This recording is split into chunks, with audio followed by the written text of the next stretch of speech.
Hello, everyone. This is What Your Pastor Didn't Tell You. Today, I am on with my new friend Enoch.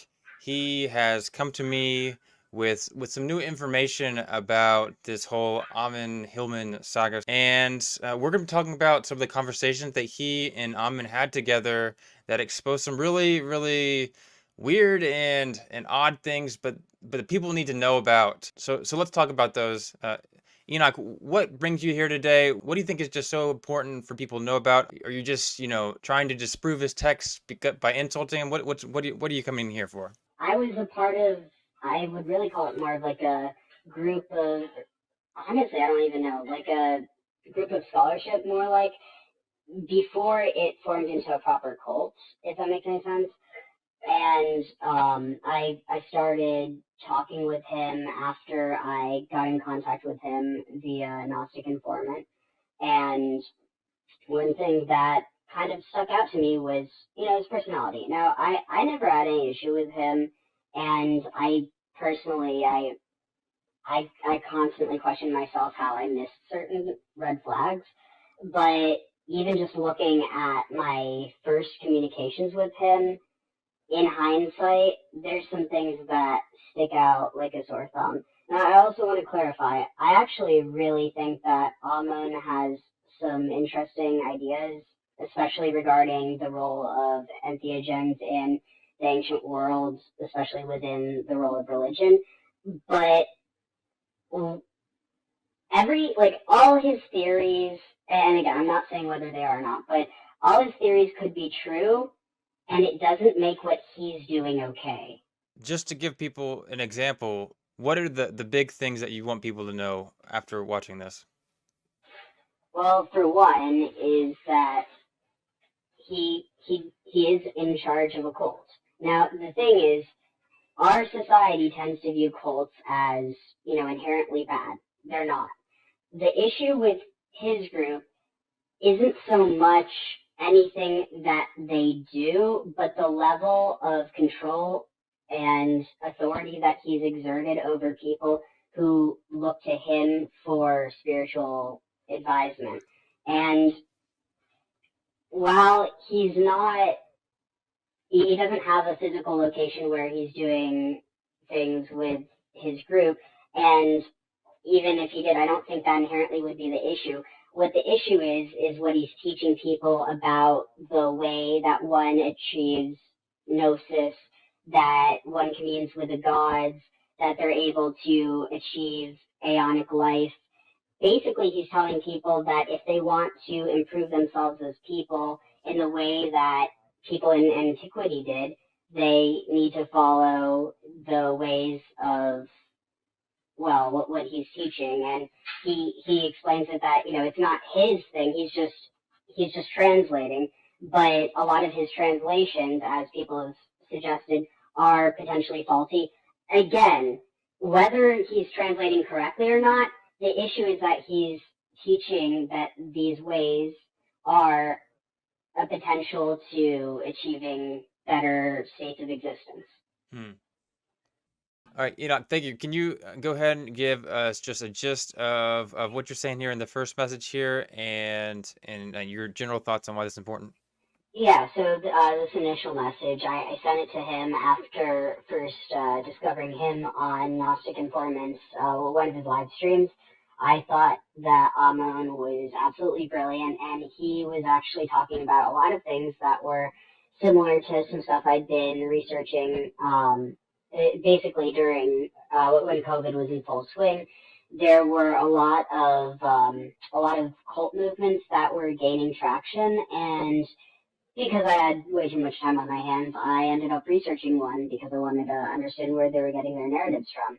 And a lot of their narratives were very similar to stuff that, like I said, Amon had been talking about. So when I was able to get his email from a correspondence with him and Neil, Gnostic Informant, I was honestly I was over the moon because I finally had two people that I really felt like I could have good intellectual conversations with. But yeah, so initially I'm just kind of introducing him to some of the stuff I've been looking into and asking him for any advice that he might have. And so, I mean, you can all read the messages if you really want, but I'm going to read his response. Nice to meet you. Please call me Ammon. It's my middle name and I prefer it. Now, just one thing to address. From what I understand in hindsight, and again, it's nitpicky. It's not really that significant, but in hindsight, maybe it is. So Ammon's name is it's David Charles Hillman. Now, if you look up his name, like how he has it, it's David Charles Ammon Hillman. But from what I understand, I'm not sure if that's the name he was given or if he adopted it later on because of his connection to the figure, and it'll come up later, as I mentioned. But so the first thing that he says to me, after saying nice to meet you, is that please call me Ammon, don't call me David. And that's perfectly respectable. I did that, no issue. You're monitoring a cult, fantastic. I want in. So initially, you can see he is somewhat interested in this idea. Bunch of racists, fantastic. Now you could just chalk this down to sarcasm, but who says fantastic at bunch of racists? Who's on the minority menu? But bet they are revisionists of some sort. Please tell me they walk around like infected zombies, muttering words like Aryan and talking about conspiracies. I love fruitcakes who try to push their nationalism. Been watching that game for centuries. I don't know if I can help from a modern perspective, but I know a good number of long-dead cultists whose Greek and Latin works are full of stuff the Nazis always seem to want. Something that I really want to focus on here is he's not talking about narratives that will destroy us. He's talking about narratives that will feed this. And at first, I just ignored this because, if you meet someone, you like them, you don't want to... You'll see the best in them, and that's what I did for so long. You want weaponized narratives? Love it. Now, notice this. I didn't say weaponized narratives. I was trying to find narratives I could use to subvert, basically to take the steam out of these narratives. He's saying you want weaponized narratives, in other words, ways to fuel those narratives. Love it. I've got enough of those to fuel dozens of indoctrinations. Personally, I think the early Christians and the Baptists before them had the best methods. Now, if you've been paying attention to his whole theories on the early Christians and the Baptists, he thinks that it's full of all these types of perversions that he, in some of his videos, criticizes them for and condemns them for. But here he's saying that he thinks that they're the best method. So and again, this is before he had a YouTube channel. This is before he had really any online presence.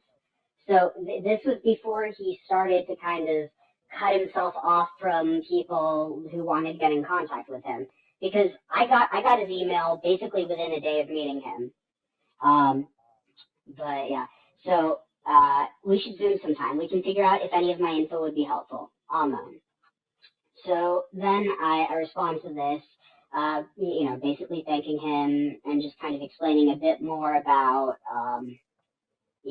what I'm talking about. So let's see. I'm really intrigued by your research and its potential tie-ins to the sector of sex and drugs that haunts the church and has been exercised and projected onto the church's enemies. So I just kind of go on to explain to him a bit more about this conspiracy theory cult that I had stumbled across. And I do think that this part's a bit important to read, so I'll just read it. The cult I'm monitoring is called Negative 48. I'll link some Twitter threads and videos that you can check out to really get a grasp on it, but here's my attempt at an explanation. Negative 48, also known as Michael Brian Protzman, is a delusional and extremely manipulative cult leader that I have proof of his connections to domestic influence networks that were responsible for January 6th and potentially QAnon itself. And this is, it's a whole thing, it's a whole rabbit hole, and it's not really relevant to this, but so I'll just keep going. How closely connected they are is the factor I can't account for due to my area of expertise being more human and narrative focused and less hard data analytics. Anyway, Michael is from the Pacific Northwest, particularly within an hour's distance of the Ramtha School of Enlightenment, where at one point there were plans to host an event panel on QAnon to indoctrinate their followers. It later got canceled. Michael is a gamatramaniac. He exclusively teaches the French-English alphabet version A=1Z=26, which you obviously know gives a smaller range of possible results despite being a larger alphabet. He he directs people to input everything they perceive as significant, and even things that aren't, into a website, which is a site run by someone who pushes the Zionist-occupied government theory, which is like far-right neo-Nazi crap. AKA Jews are in control of everything, AKA stuff spewed by one person who was on a stream that Neil and Ammon did together. Let's see, where is it? Who hopped on the Synagogue of Satan stream. It's specifically referring to one of the streams they did. It started off just being gematria, foreign exchange scams, silver and gold coin scams, and also this one product called LifeWave, which is essentially marketed as a med bed patch. I have evidence that, anyway, the point is that this group, their cult leader had managed to sell the followers on a way to understand the world. And the thing is, this was before any of the, accusations of harmful influence or cult-like behavior emerged about Ammon, but a lot of the stuff that this one cult leader that I'm discussing with him about he did with numbers, Ammon is now doing with Greek. He by exercising his authority over the Greek language and this social authority that he's able to project for himself onto his followers.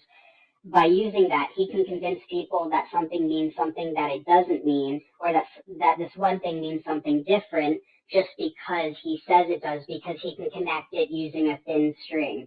That thin string being the connection is enough for people. And he'll actually address this directly later on about how all it takes is the faith and the belief of those who are initiated, and then you've got someone hooked. So next one. So for this,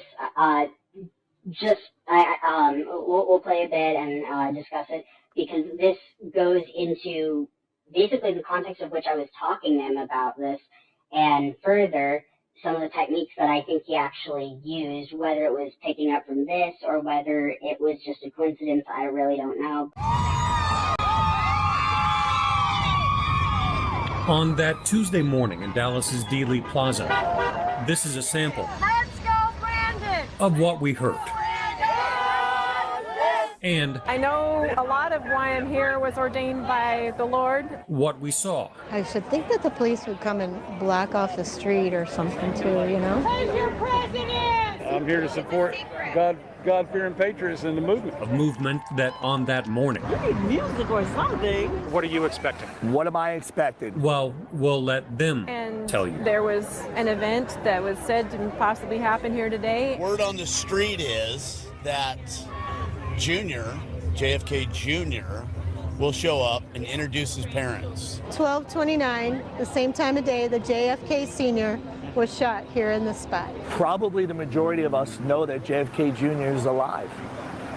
You're expecting JFK Jr.? Absolutely.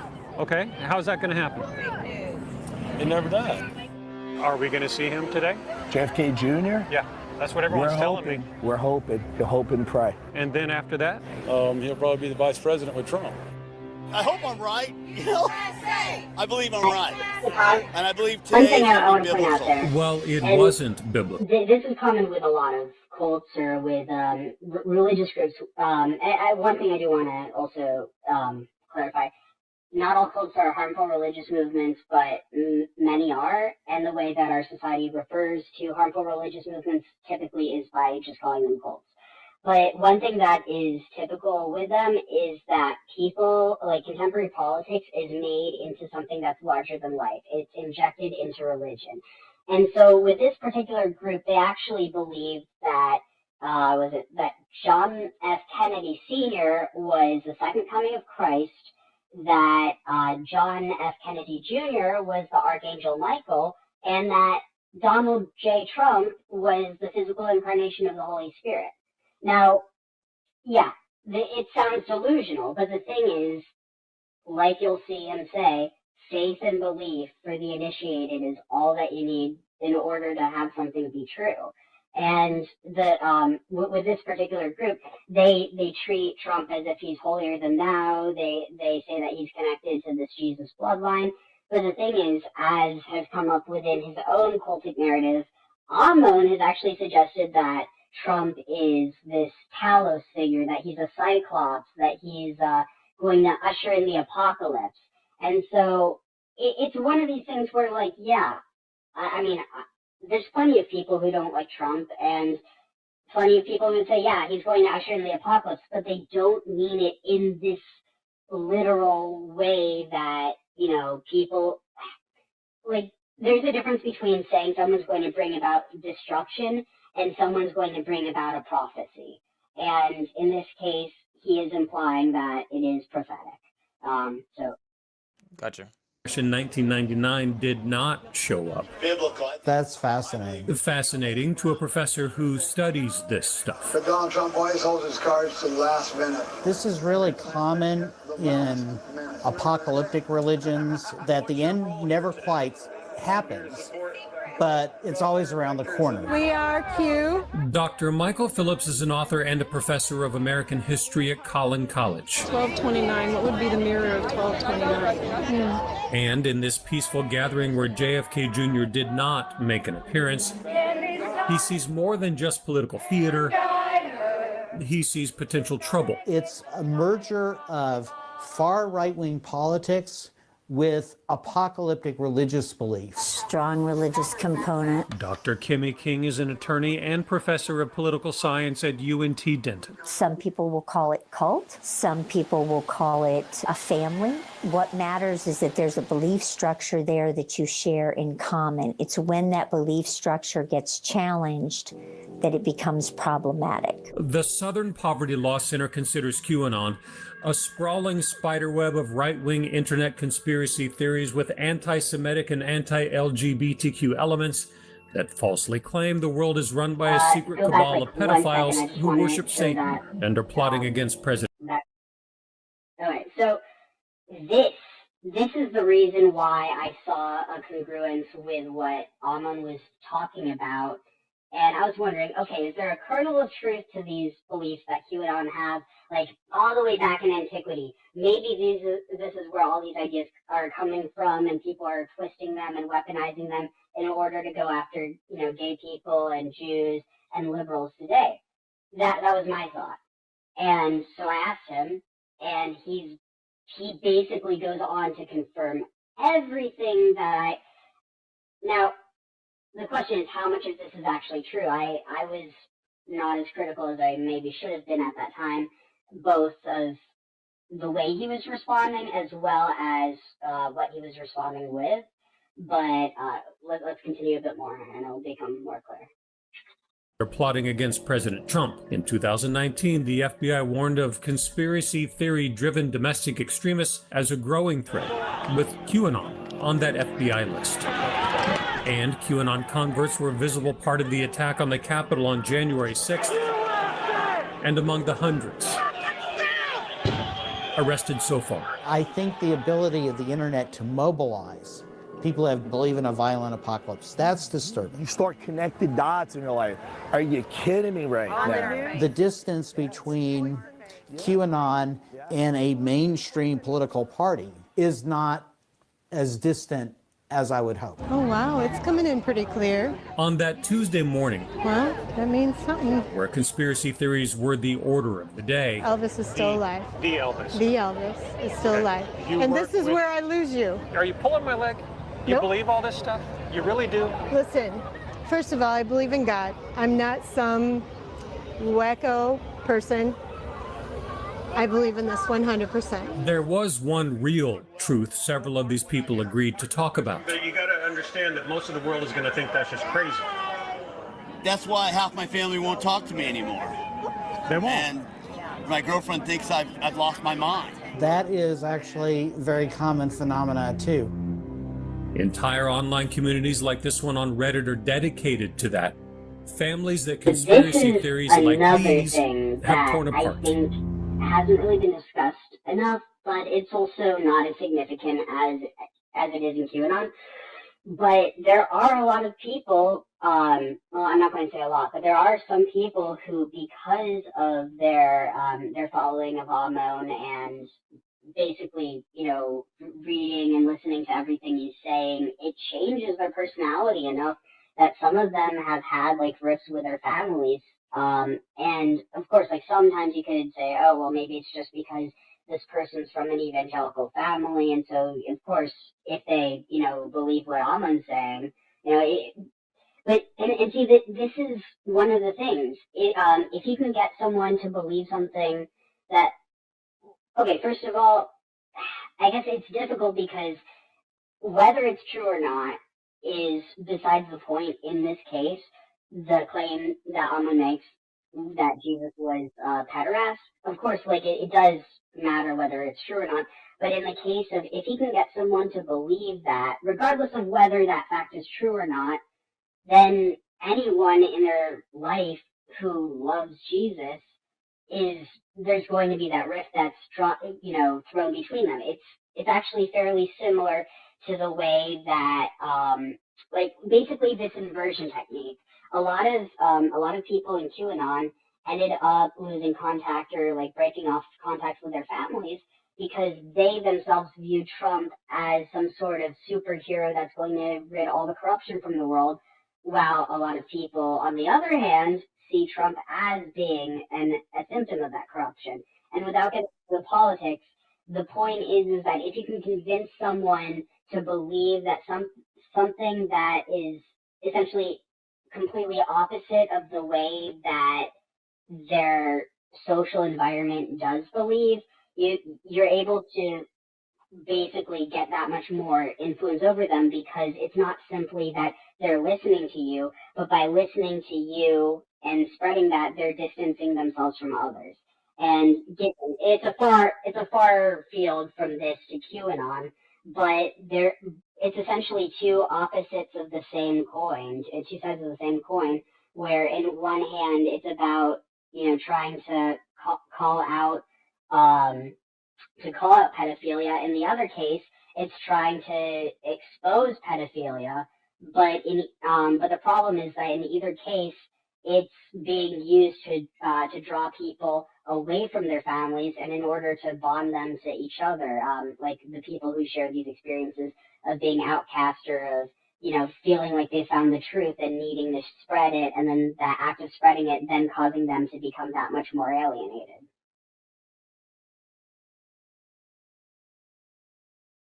Marriages have been destroyed. People have lost jobs, their livelihoods, because of something they believe in. And these are people who feel powerless and alone. There is this need to feel like you belong, and that on some level, you are right. The Q community itself gives them a new sense of family. Michael, how are you? Family led that morning Beyond excellent, by the way. by a man who calls himself Negative 48 was here, which I don't know where he's at. Negative 48. And what does that mean? 48's evil. EVIL. E is 5, V is 22, I is 9, L is 12. 48. Negative evil. Negative 48. Belief in a secret language of numbers. Well, there's a gathering here today. Part of this mindset, too. Donald Trump always holds his cards to the last minute. The last minute. Okay. Are we at the last minute yet? No. It's the middle of the day.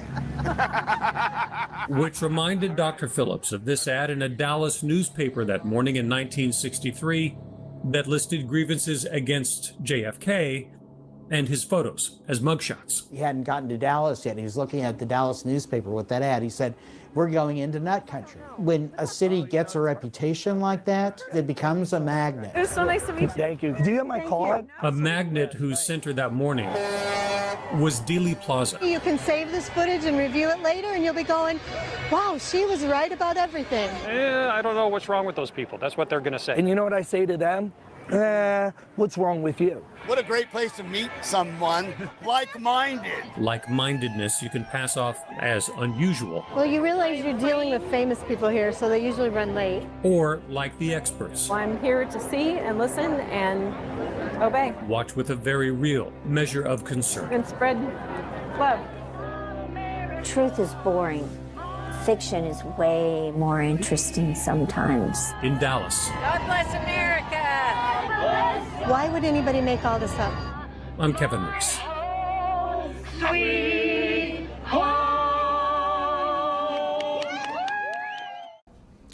You know, it is hard to say how many people believe in QAnon, but it's not a small number.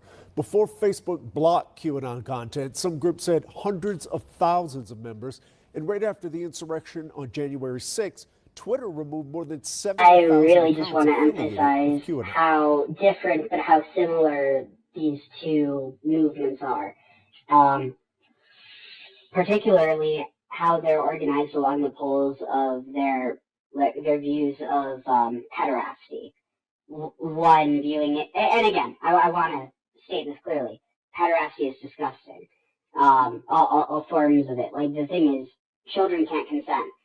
But and so what these two movements, one is so focused on it that they're essentially turning people who aren't pedophiles into that, because they need it, their imagination, they need it to be the case for their story to be true. And on the other side, with Ammon's group, well, actually, they're also turning people who weren't pederasts into pederasts for narrative purposes, as well as actually, and this is what I think is particularly concerning, that, people talk about, but people try to say, oh, that's not what they're talking about, oh, that's not what he means.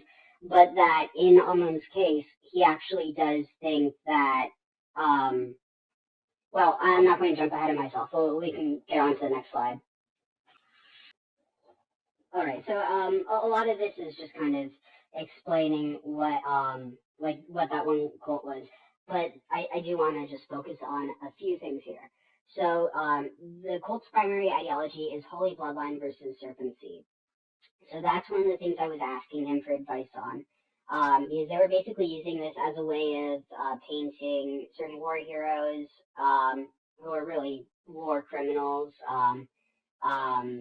but like Mussolini, Hitler, mainly fascists, trying to paint them as descendants of Jesus or something, then teaching that there's this evil Jewish cabal, which I do want to emphasize something. Ammon has never, implied that type of stuff. So, at least there's that. But, so I was asking for his advice because, and then there was also this notion of the holy bloodline, that there's certain populations that were, extra pure, that were, descendant of Jesus, that they were teaching was, I think the Druze, the Druze, the Basque, the Armenians. Honestly, I don't know where they were getting these narratives from. I think in hindsight, some of them might have been coming from Russian agitprop. But what I want to focus on here, though, is this idea of they're literally taking the Nazi Aryan race theory, swapping Aryan for Atlantean, Jew for Khazarian, the Middle East for America. So one thing that, and again, there's so many things that someone could do that it's I don't think that he was looking at this as a guide, especially because he's been around long enough that, I wouldn't give him any new ideas, is my point. But this idea of taking the master race type of idea and just changing the group to make it socially acceptable. And so in Ammon's case, he's done that with the Pelasgians. The Pelasgians are the real people who brought culture to the Greeks. It wasn't the Semites, because the Semites were just he had, and to be fair, he also calls the Romans mud hut dwellers. So it's not like he's being discriminatory solely to Semites or Semitic speaking peoples, but he very much wants to take away from the Eastern influence on Greek and focuses almost solely on the northwestern influence, or no, it'd be just northern influence from the Black Sea region with the Pelasgians and the Georgians, and he's basically implied that that's what the Aryans are, and Ammon himself has delved into into Aryan race type stuff, except rather than saying Aryans, although he basically says that, that's what they are, he just switches it out for Pelasgian or for, it's been rough. Honestly, I haven't listened to a lot of his stuff in a while just because I value my sanity. But one thing, sorry. So let's see. I'm looking through this. Yeah. Well, let's move on to the next page. And then yeah, a lot of this stuff is inconsequential, but you can always read it. There was one thing to note that they did end up getting somehow getting involved with Roseanne Barr and Roger Stone. Like, the point is, these aren't nobodies. They managed to make connections with relatively famous people and use that as ways of spreading their ideology. Now, Ammon has done the same thing with Danny Jones, and also with Gnostic Informant. He's used people as ways of spreading his influence, and after he's done with it, after he gets something out of them, he doesn't always treat them the best. And there's multiple people who can attest to this. But let's see. Moving on.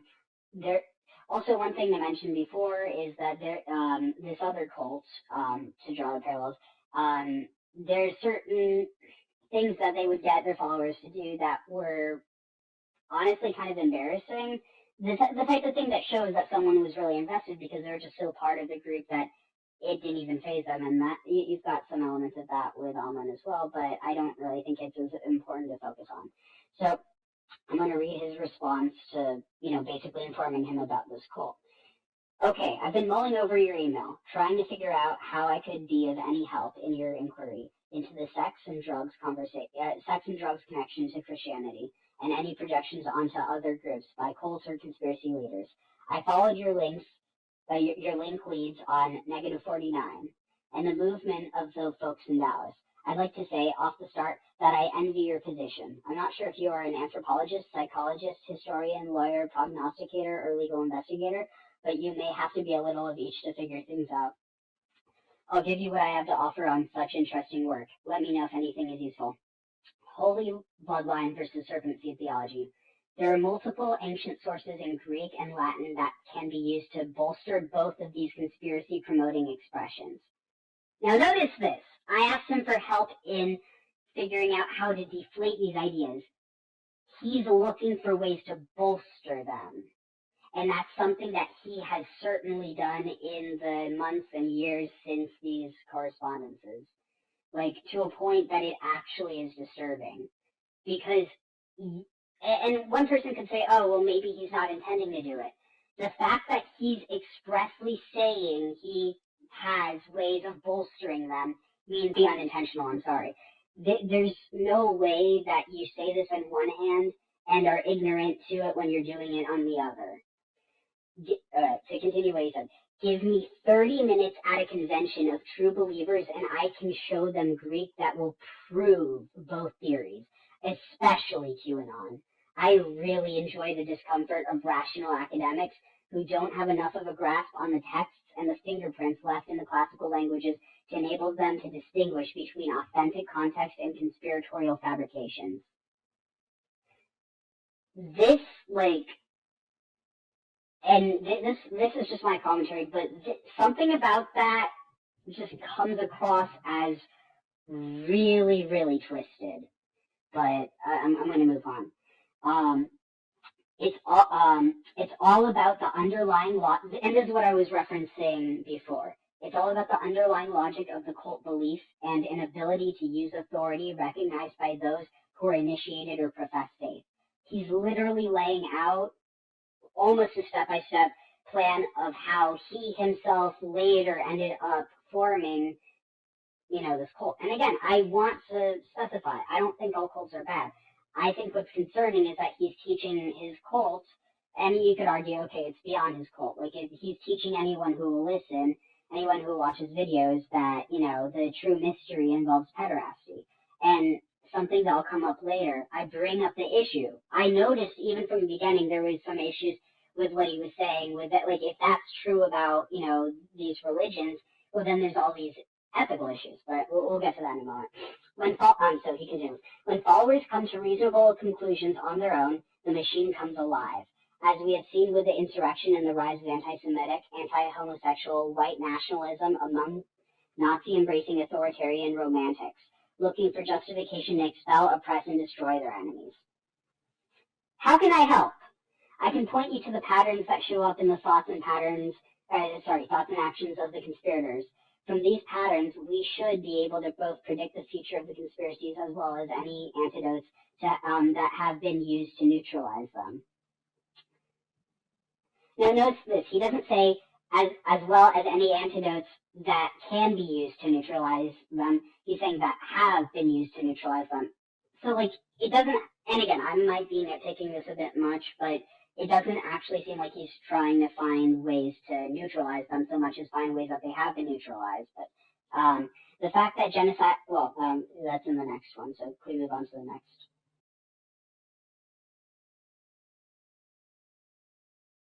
He says, give me, this many minutes at a convention of true believers, and I can show them Greek that will, quote unquote, prove both theories.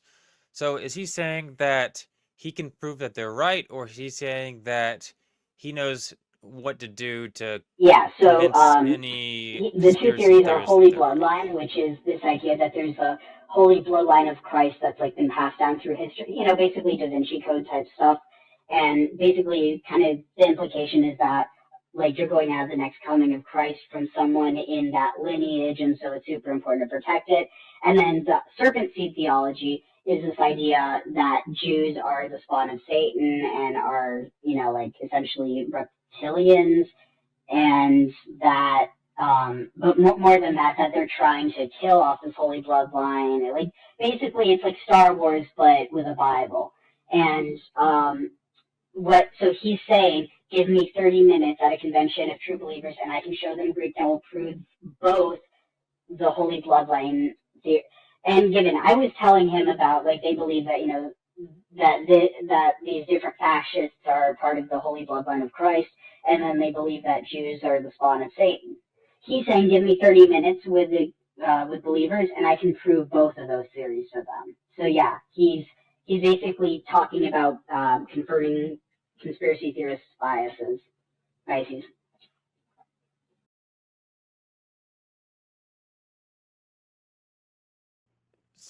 So what I'm really getting at is, does he actually think that they're true, I don't know, or is he just saying that he could convince them?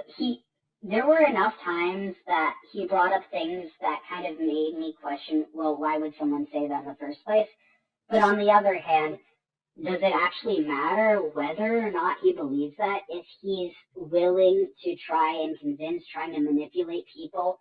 Like, I think the fact that he's aware that something could not be true, but that he knows that he could still convince someone of it, especially with Greek, because I don't think he's an idiot when it comes to Greek. I think he's very knowledgeable when it comes to Greek. And I think he knows enough to know how to manipulate people into thinking things that aren't true, or things that are technically true, but semantically aren't. It would be something like, oh, I just planted a seed. And then he goes and says, well, I understand English. That person said I just inseminated someone. That's not what was said. But with enough knowledge of something and enough confidence, you could trick people who didn't have that as a native native language, to believe that to plant a seed always means to, inseminate. And so context is really important. And the fact is that he's studied Greek enough to know what he's talking about, but also long enough to know how to make people think things are true, even though they're not.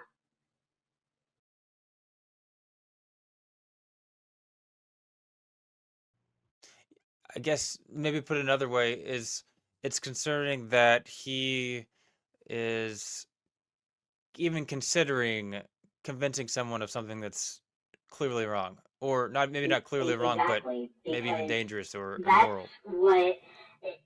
Basically, if I told you there's a way that you could become a superhero, you could live it, like, what your life is right now, it's like 1% of what it could be. You want to be at 10% or 100%.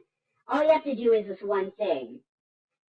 But the thing is, if that thing is wrong, if it's immoral, if it's illegal, if it's unethical, but you're telling someone that this is the way to solve some of the, like for instance, and this is something that we'll see later. Say someone's suffering from an illness. You don't know what people are going through when they're watching your content. Say someone's suffering from a terminal stage of cancer. Maybe they're not particularly balanced as well, and they listen to his content and they want a cure for cancer. This is, was abductio ad absurdum. This is the most extreme case. But you could, because of what he's saying, could give someone the idea to do something. And again, the thing is, there's people who are going to do things no matter what, and that just needs to be addressed. But if you're telling someone that you can extract a material or spiritual benefit from doing something that they wouldn't normally do, there's certain circumstances that someone would do that because of how desperate they are. And I think that's one of the reasons why when you're speaking with authority, you have a certain level of responsibility to know that the way that you are educating or that you're spreading information, that information has wings, and it's not going, the moment that you speak it doesn't disappear, and it has influence on people. But I think it's more apparent in some of the later communications. The fact that genocide is the ultimate anticipated outcome is telling. This exposes the underlying plan that directs the movements of the cult leadership and explains its actions over time. Now, I did tell them that ultimately they kind of view Jews, or not specifically Jews, but they view the Cabal, which for this conspiracy theory group was interchangeable with the Jews more or less. So I'm not saying this isn't Ammon saying this is the plan, but some of it does appear to be a bit of projection. It just, honestly, I don't know where it's coming from. It doesn't. It's eerie, is what I'll say. And explains its actions over time. As you well know, your brand of lunatics actively employs a plan that is anchored in the formation of Christianity from its inception. This plan will manifest itself naturally and with miraculous predictability. You could say it's all prophetic, and they do. The result, stone, anti-Semites, and satanic portals over the White House. Your guy, -49. Also, something that, and again, being nitpicky, but I told him it's -48. This is the second time he said -49. Later on, he says -69. He's being funny.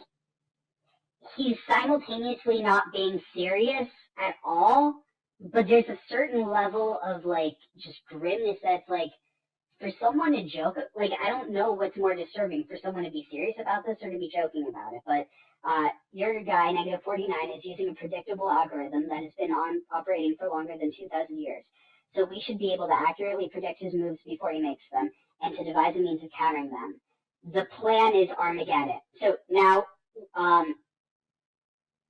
I don't know if he's saying this is his plan or if he was just again saying that their plan. But the plan, and also because of some of the stuff he said in the past few months, I do think that this could actually allude to what he was talking about. But again, just the way that he describes this, this is. I mean, the truth is it's anti-Semitic, what he says, though, his excuse would probably be oh, well, I'm just joking, or I'm talking about what they'll do, but it's I don't think someone could read this and not feel a bit off-put by it. Self-enriching Armageddon, in which the streets run with the blood of folks like you who wear a skull cap and worship demons like your ancestors did when they first stood against the dictates of the priesthood and its initiates. They are justified and will prove it by exposing you. Exposure is what they do. Call it Inquisition if you want, or call it Revelation. It's a final solution to the problem of making visible the invisible connections of the Jews, gays, libs with that which impedes apocalypse. This, I really don't have words for that. That's just it. I'm going to move on because I don't have words. Numerology, not my bag. I'm trained in classical cult and Pythagorean sacred mathematics. is the extent of my domain. I don't do Kabbalah, despite its profound impact on neoclassical thinkers in the Renaissance and beyond. Why? Now, this is crucial. Why? Because I'm a classical philologist, not a Semitic languages guy, and don't talk smack in an area where I can't use the primary sources. This is so verifiably false. He is a classical philologist, but he does try and talk smack in areas where he doesn't and can't use the primary sources. And I think this is honestly the fact that I noticed this and started to raise questions through the knowledge of this. That is actually that's more or less why they removed me from their study group or whatever you call it. I was in it before it was properly a cult, I'd say. And although there were some certain rituals that because I didn't realize that he was actually just, and again, I don't think that there's anything wrong with Satanism inherently, but his brand of Satanism, I see at the end of the day, I think it matters less who you worship or what you worship. It matters more so what you believe that worship entails. And if being a good person, doing good deeds, and respecting others is a part of that worship, then I think that that's great. But that's not what he's teaching. So to continue. Having said that, I'd be happy to show up at a QAnon Baptist Nazi tent revival and preach the sources. I can promise you converts and spirit-filled enthusiasm that will rival the meetings in antiquity and the Middle Ages that resulted in the execution of Jews, witches, and intellectuals alike. How? I can show them the plan. I can show them the central hope and glory of the way. Now, this is real cult language. The fact that way is capitalized, the central hope and the glory of the way, this is really loaded language, but especially way being capitalized. And that happens to be the extermination of baby blood drinking Satanists like yourself. So, this is, now here he's not saying what they believe are baby blood drinking Satanists like yourself. He's saying this, and given he's a Satanist, Jews don't drink blood. There's literally a prohibition against drinking blood in Judaism. But he's, and see, this is the type of thing where, if he said it publicly, I'd be like, oh, without a doubt, this is anti-Semitic. But he was being friendly, but saying stuff like this where it was off-putting. I didn't really know how to respond. And so you'll see how I responded. It's it clearly shows I was I didn't know how to respond quite. But,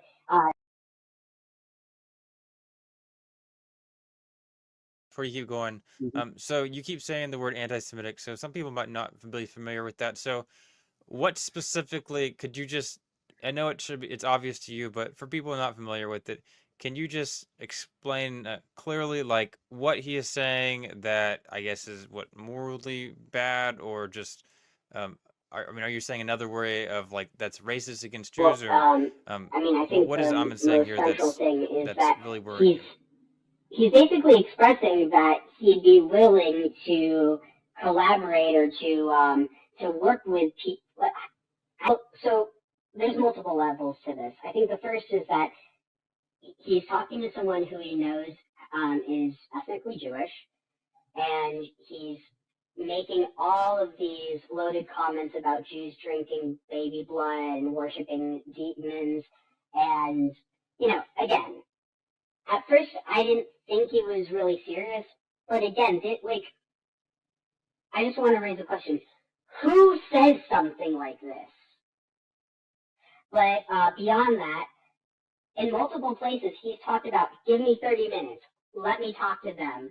How can I help? And the thing is, he wasn't actively, trying to really, this was when he was still being hosted on Gnostic Informants channel, and honestly, it was pretty interesting because he wasn't in control of everything, but, since he's had a channel, if you follow the progression of his channel, it gets darker and darker and more disconcerted and babbling, and Like, I don't know what's going on with him. I'm not going to pretend like I do.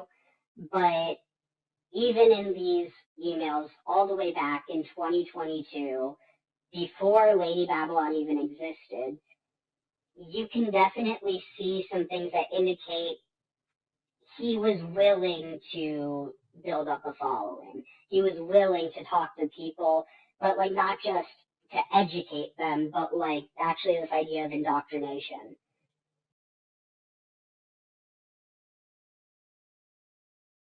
Hmm. Yeah.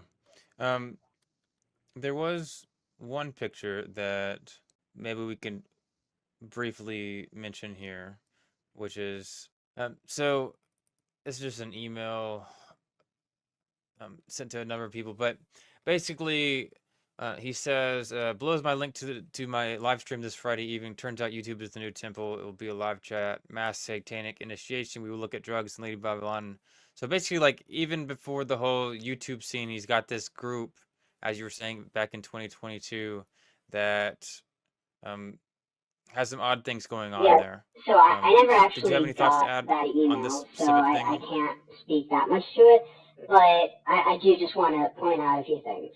So, my fallen companions referencing the whole satanic motif, but that's not that significant.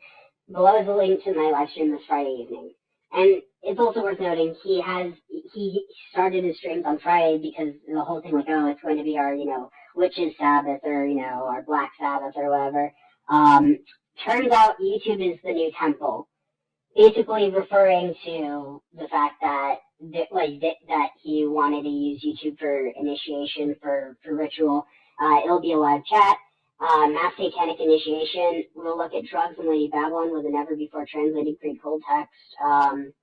Yeah, I mean, I don't think there's anything too. Oh, also this. I'll be alone for 30, and then be happy to include you should you. So yeah, I don't know who this is referring to, but I don't. The main thing to focus on is this, like, satanic initiation. Like, again, it's the type of thing where I don't think there's anything wrong inherently with satanic initiation. I think the issue is when your satanic initiation is part of a way of indoctrinating you into believing that there's something sacred about pederasty. So, to continue, does that help? I'm not sure, but if we can propagate the wave, we can also dissipate it. The Romans tried to stop it and failed. It cost them everything. Ask Celsus and Julian. As negative 69 or whatever number or letter he assumes would tell you, it's all math. So the question, what's the next move? You and I should be able to predict their future with perfect, immaculate accuracy if we know their pattern, and if we know the pattern and have the plan. Amen. Addendum. We should be able to predict the future. If negative 69/QAnon follows the pattern, he/they will identify Judaism with a bi-gendered baby blood drinking Satan. I look for it. That's how the plan advances and hidden prophecy becomes genocidal lunatic reality. Amen. So I respond to. So also I want to just point out. So he sent this August 4th. I responded August 13th. Now, given I was busy, I have a life. I'm also really bad at checking emails, but so I responded, Ammon. Sorry it took so long to respond. I have to admit that a lot of sarcasm and dry humor gets lost on me when simply reading text. So when I first read your offer to, quote, show them the plan, I can show them the central hope and glory of the way, and that happens to be the extermination of baby blood drinking Satanists like yourself, end quote. I was kind of thrown for a loop because I knew you couldn't be serious, but at the same time, I couldn't quite understand how you meant it. And I was trying to be generous because, like, I was a bit starstruck. Like, I'd kind of impressed him. I was talking with him, and I didn't want to, like, piss him off. And he hadn't been rude. He hadn't been rude or anything. So besides, like, really weird about this, and like, I've also been around enough anti-Semites where it's like I know I'm not just like I'd rather know what the worst that someone has to say to me so that I can know what they actually think. And in this case, like I didn't think he was going to be like, oh yeah, I actually believe this, or oh yeah, I think Jews are evil. I don't think that's what he was going to say, but Anyway, to move on. I've also been working on starting up a club at my university, and I've been having to jump through bureaucratic. It's not really that important. But so I was responding. How can you help? I'm primarily trying to get a grasp on the historical context in which some of their ideas emerge from. Many of the texts that they rely on are propagandized forms of Greek, Christian, and pagan texts. They also use a lot of Gnostic imagery to pull in their followers, but I can only really distinguish what is Theosophical Society influence from what is ancient Greek and Egyptian. I found a heavy reliance on Theosophical Society reinterpretation of those older texts, and think better understanding them could help track where they're going before they do. Next one. To go there in order to try and inoculate or prepare for the incoming waves. As for numerology, I see a lot of what seems to be Neo-Pythagorean influence on this cult, even to the extent of their dietary practices. They don't abstain from lima beans, but their justifications and rationalizations remind me so much of the cult of Pythagoras. The belief in existential qualities and meta-reality of numbers is a shared quality in both Pythagorean and Renaissance Kabbalistic thought, and I don't see any resemblance beyond the form between Gematria and what they are doing. And also, for context, I think I told you before, but Gematria is basically Hebrew numerology. There's also only a small amount of the research I'm doing. I view this as more of a public service than my career, and also a way of keeping tabs on one of the most fringe movements to impact American society through Overton window shifting. Many of their ideas are already breaching or have breached the fringes of the left to the extent I find many of my friends and acquaintances to be vulnerable to being sucked into the pipeline. I was hoping to speak with you and brainstorm ideas or discuss areas of interest sometime. Talking with you on that live stream was beyond invigorating, but I think a one-on-one conversation could yield some additional thoughts that aren't possible when trying to stay on task. Lastly, to address your amended question, they already have seeded a mirrored double narrative, where God the Father is actually a mother-father God. I think he's referencing Barbello, whereas he's talking about the Jews /Khazarians /Kabbalists /globalists /dogless souls galore worshipping a transgender God. So they reference Eliphas Levi's Baphomet. But they reference Eliphas Levi's Baphomet. So really they are referring to bigender /hermaphrodism. They've essentially created a narrative that justified anything for them, but demonizes their enemies for doing these same exact things. Now that's sort of like mirrored narrative where, it's a rules for me, not for thee. Ammon does that when it comes to pederasty. He says when Jesus did it, it wasn't okay because he was trying to profit from it. But when Jason and Medea and all these Greek figures when they did it, and Hercules when they were involved in it, it was okay because they weren't profiting off of it. To continue, they've essentially created a narrative that justifies anything for them but demonizes their enemies for doing the same exact things. Kabbalah, quote unquote, Kabbalah is demonic Babylonian demon worship, but also, quote, the Vedic traditions are the real uncorrupted Kabbalah, and not only is it okay, it's good. So those two ideas can exist in the minds of these people. They can justify token trans, gay, Jewish, and Muslims as members of their coalition so long as they fall in line with the fascist agenda and betray their own communities. But the moment those people happen to be liberals or Democrats, or the trans person the moment those people happen to be liberals or Democrats, the trans person becomes treated like a groomer, the Jew becomes just another Christ killer, and the gay guy stops being respected and viewed as a hypersexual deviant by the political communities they were once welcomed in. So and that's another thing similar but different that you have with Ammon, where it doesn't matter what background you come from, it doesn't matter what you believe, so long as you accept this and don't go against it. And that's one of the things that happened with me. This type of esoteric fascism is ultimately about creating a system of rules for thee, but not for me. Except the system doesn't rely on the selective enforcement or policies of policies by empowered authorities and enforcers. Rather, it turns the masses and crowds into the enforcers themselves. If you can convince your subjects that you are a god and have a divine right to rule, all of a sudden, all your actions, however horrendous or marvelous, get viewed with a type of shock and awe. shock and awe. It explains why so many of Trump's followers, however radical, all have a level of devotion to him that they cannot explain. They will use mundane explanations, and though they can be easily dismantled, it's like his followers live in an alternate reality where their minds exist while their bodies are taken over by a possessing spirit. I truly wonder whether or not this type of psychosocial phenomenon might not be the very spirits and demons that people knew about in ancient times, especially in a time where symbols and images were much more mysterious and confined to those who knew. Anyway, I'm starting to ramble, though if you have any sort of messaging platform that might be easier to correspond, though I think correspond through, I think Google might have one, but I've never used it. Best wishes and hope to speak shortly. So yeah, that was a long response for me, but it kind of just shows you like where I'm coming from. Also, I mean, I'm sure there's some people who probably disagree with me about the whole Trump thing, and that's fine. That's not the focus of this. It's more so and I also want to specify, I don't think that's all people who voted for Trump. I'm talking about the people who treat him like a god emperor. So I do want to, draw that distinction. But basically this idea that if someone is some sort of vessel or channel of divine power, or if you can believe that, then you can justify anything they'll do or say for the most part.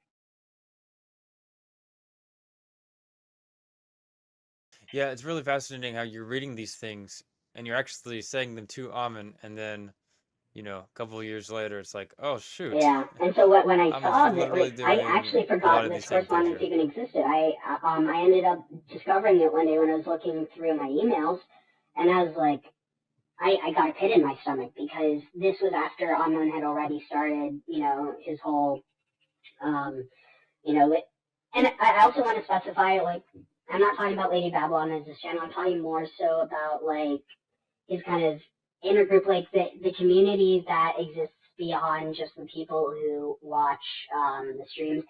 Though a lot of them are part of, I'd say probably all of them watch his streams, because, I mean, that's intuitive. But it's not as simple as to just say, like, oh, because someone watches his stream that they are or not. But that, like, the people who engage with it, like, beyond just listening to him, but actually talking amongst each other. And I don't think they're bad people. I really want to state that. I think that most people are good or ignorant to what's going on. And like the truth is that I didn't have an issue with anything that Ammon was saying until I started to realize that, like, he really wasn't drawing a certain line that needed to be drawn. And it's like, it's the type of thing where, like, let's just say there's a reason why there's, laws about buckling your seatbelt. It's not because people plan on crashing their cars, but like when you're talking about certain things that have an inherent risk to them, whether it's like a info hazard, like now that someone knows this, they might do it, or it might impact the way they view the world, or whether it's simply like giving someone knowledge that it's like whether it's instructions how to build something that could cause a lot of damage, or whether it's simply just knowing something that then changes the way you interact with the world. I don't know exactly where I was going with that, but just to reiterate, I think that most people who are involved with him, I don't think they're bad. I think they just want to learn more about the ancient world, just like I did, and I think that they, enjoy listening to a very charismatic and, honestly, at times at times funny, academic. He has a PhD, but the thing is that all of his qualifications don't take away from the issues with what he's saying. So, to continue, so he's responding to what I say. He says, I finally got time to respond. Classes have been crazy busy. I'm way overbooked online now. Yes, my subtlety gets me labeled a demoniac. Glad you get it. That's his response to, or that's what I imagine is his response to my comment about talking about the blood, the streets running red with the blood of demon worshipping skullcap wearers. So, like, that's what I think he's referring to. But that's not subtle. That's not like a lack of subtlety. That's not a sane way of talking. And if you want to say it is sane, I think he might have a few issues. And again, I'm not saying that saying this makes him insane. I'm not saying he's insane. I think he knows a lot of what he's doing, and I think that actually makes it more of a problem. But so go blank, great university. I was at undergrad at UA. I think that's University of Arizona. I'm not sure. Yes, I agree. Zoom or something like it would be better than email. I teach weekends as well as weekdays. I'm going to burn out soon, but I'm running a dojo that's open every day.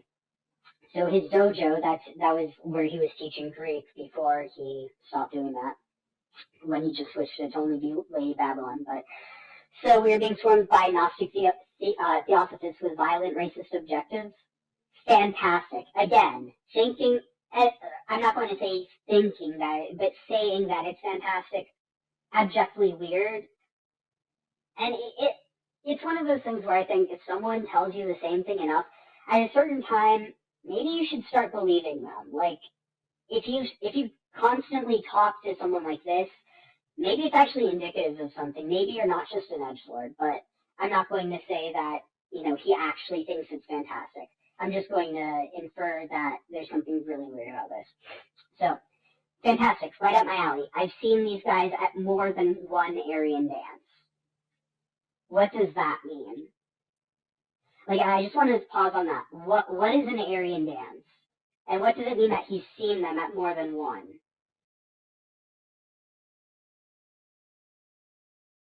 Is he saying that he's just that's the thing. I'm not familiar actually with sure this and what seen this this a lot in means. the world? I don't know if he's referencing some sort of like Aryan festival or whatever, but like this is just abjectly weird things for someone who doesn't have. And again, I'm not saying he's a Nazi. I'm not saying he's a fascist. I'm not saying that he's any of these things because I don't know what he is. That's part of the enigma of Ammon. But who besides someone who had those type of leanings would say something like this? Again, some people are just really weird and they have no filter. But even then, like, a filter is what stops you from saying what you're thinking. Why would someone be thinking this, is my point. Anyway, to continue, I think you were dead right on going back to the Egyptian and Greek sources to come up with an inoculum. As a matter of finesse, I'd recommend you set your time machine to Hellenism that sprang out of Alexandria. If you were a necromancer, I'd send you to a cemetery in Egypt full of deceased orphics. Maybe a visit to Ammon and the god Nostos. So here he's referencing Ammon again, and it's one of those things that it does kind of make me like it makes me question what he believes about himself or like why he took on that name, because from what I said before, I don't think that was his given name. I think he added it himself. Which again, I'm not saying that it doesn't make it not his name. You can change your name, but it's a bit weird. He's their future. I also don't know if, because again, this is a bit out of my wheelhouse. I don't know what Nostos is. I don't know if he's trying to do like a cheeky pun about like Ammon and Gnostic informant, but this was before he started to have issues with Neil, but it's not my story to tell. Anyway, he's their future. If you bring their god from the void, you may gain some insight into their future. Personally, if I were a culturally religious pharmaceutical company, I'd be looking for a vaccine that used prophecy as an adjutant. Now notice this. If he was a culturally religious pharmaceutical company, he looked for a vaccine that used prophecy as an adjutant. Now, according to what he says, in his own words, prophecy is something that only comes from, from muses or from people who are, like, trained in a certain way. And one thing that's, like, again, it's been a long time since I listened to this, I might be rusty, but the emphasis on somewhat of a young girl who's going through that, that period of change. And, like, there's a weird obsession that Ammon has with that. And again, you could say, oh, well, he's just looking at the text, but it's like, there's a way that you can talk about a text in a clinical manner, or even in a passionate manner, but the way that he talks about it, it borders on a obsession in my mind. And again, this might just be my own perspective, but I thought that was worth sharing. So I follow the predictions of their desired ends back to the source of infection. So next one. All right. Gematria. I was in Safed once, while living in Jezebel's vineyard in Jezreel. It stank of the wedding of numerology and fascism. So what he's referencing there is he's referencing Safed or Tzfat, which is like it's the most mystical city in Israel. It's where a lot of Kabbalists live. I don't really know what I don't really know specifically what he's referencing there. That's also the place where he claims he saw people who were possessed and told him he was leading a troop of demons that were going to usher in that Antichrist or something. I forget exactly what he said, but like this is stuff out of his own mouth. Like, I know it sounds crazy. It sounds like I'm making this up, but some of the most insane stuff has come out of his own mouth, not mine. I'm just repeating it. Very unfriendly. My Israeli co-excavators were seriously critical. Something about the way they treated women and the fact that they didn't have military service was what they disliked. If I were you, I'd check the connections to the sacred arithmetic of Pythagoras. You could write your prophecy yourself. It's just numbers. So the theosophical Gnostic fascists are dredging up Overton's unthinkable window and pushing it toward policy. Those rascals. They're going to get their horror show off the ground before anyone except you notices. Now, that stuck out to me because it's one of those things where I feel like in hindsight, I should have noticed this happening, but I didn't. And in this case, I only noticed it really, well, not because of looking at this, but seeing this, it kind of just confirmed what I already feared. But if history remains predictably consistent, the window will expand both right and left, and the dudes left in the middle will be the targets. Now, what's interesting with that is, since this all has happened, despite the fact that Ammon is actually very, very, very left-wing, he's actually started to pull in some people from the far right. Now, I'm not going to say I know, what percentage of it is, but it's the type of thing where it seems like he's kind of, also, I mean, he doesn't moderate his own channel, that's Chewy, but it seems as if he's willing to allow people that he disagrees on fundamentally in order to get his ideas across. It's the type of thing where and I also think this is something you're probably going to see, especially given the current zeitgeist and the fact that Trump's now the incumbent. I suspect that, because even though Trump was already a big part of Ammon's narrative, it was more so as an oppositionary figure. And now that Trump is in office, or Trump will be in office, I do kind of wonder whether he's going to reorient it to turn Trump into some sort of gatekeeper, who brings amongst the apocalypse, but isn't the villain who needs to be defeated. Or honestly, I don't know. Again, this is just speculating on stuff that I think is maybe not as relevant, but to continue, let's see, where is it? If history remains predictably consistent, the window will expand both right and left, and the dudes left in the middle will be the targets. Brilliant Aryan apocalypse, if you ask me. Again, who says that? The evangelicals will get their cake and eat it too. Wow. Okay, so this is another thing that, I just want to point this out. I'm a male. I'm a man. And he said this to me. And I know for a fact, I've heard it from other people, from women, that they've experienced things like it. Except, in my case, I just shrugged it off. But it's the type of thing where, there really is a layer of sexual harassment to this, potentially. You don't, in common, but you don't say this shit. Wow, your reference to the bigendered God is really turning me on. Some guy with my name wrote a book titled Hermaphrodites, Gynemorphs, and Jesus. That I really think is, a line you don't cross with people, especially that you just met. But beyond that, he's acted this way with women as well, is my point. This isn't just like him being a bro or whatever. It has the image you need to see where all this pattern is going. Your anti-cult fascism vaccine. Now, notice this. This is all the way back in August of 2022. Your anti-cult fascism vaccine better include Jesus and his naked boy, or it won't generate a sufficient immune response, and we will all end up getting sick. I've seen where that one goes. Bacchus is back, and someone is about to show how deviant the Jews really are. I hear you guys work demons to suck the life out of babies. Believe it or not, that's a 2,000-year-old accusation, and it's about to make a comeback. Oh man, this apocalypse is going to be painful.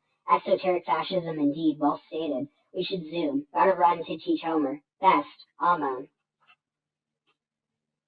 So, like, at a certain point, I do kind of feel like I had just been, like a frog that was slowly boiled. Like, this was being slowly normalized. And it was only after frankly, I don't even know how long or if I would have noticed this if it had. And this is the thing that scares me. And the reason why I really insist that most people involved with Ammon aren't bad. They don't realize what he's really intending, or at least what he's insinuating. And the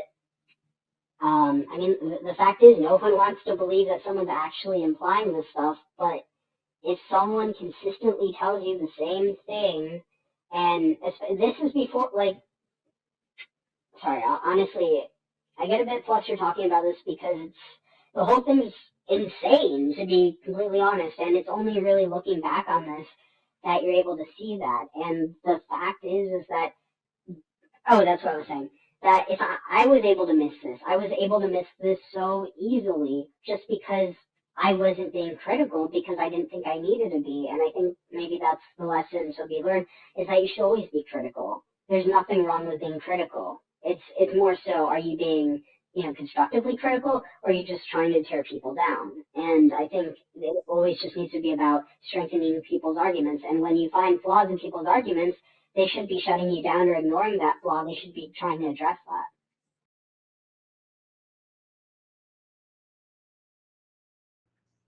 Yeah. So just for clarity, some people might be reading this and be like, well, I'm not exactly sure what's, really making you upset. Maybe they're used to Ammon saying stuff like this. So what specifically in there makes you go, I mean, all so right, the thing is, that's off. That's not something that should be back said. here, this was before he went into his whole, deep, intricate theory about what, the antibodies and the boy in the garden. But basically what on one hand, it's just how flippant and how nonchalant he is talking about sexual abuse. But on the other hand, I really think the thing to focus on here is that he's like, here, Bacchus is back, and someone is about to show how deviant the Jews really are. I hear you guys work demons to suck the life out of babies. Believe it or not, that's a 2,000-year-old accusation, and it's about to make a comeback. It's the type of thing where, obviously, there's ways of describing why this is an issue, but at the same time, it's the type of thing where I'd hope that the issue with most of the stuff that's highlighted, at least in orange, how the issue's pretty obvious, and sometimes it's not as simple as that you can put your finger on it, but that there's something off about it. And I think that's part of why I was able to ignore these red flags for so long, is because it's not anything but then I also have to ask my question, what would have been the, red line for me? If you would, what could have he said about Jews to make me be like, oh, he's actually serious about this? And the thing is that I think that's part of the reason why certain personality types use this type of humor, because it's deniable. It's plausible deniability, but it has the same hurtful impact, the same ability to set someone off edge, and at the same time, it has that same ability to spread harmful ideas. Given this was just between me and him, but at the end of the day, he's insinuated such in many of his live streams.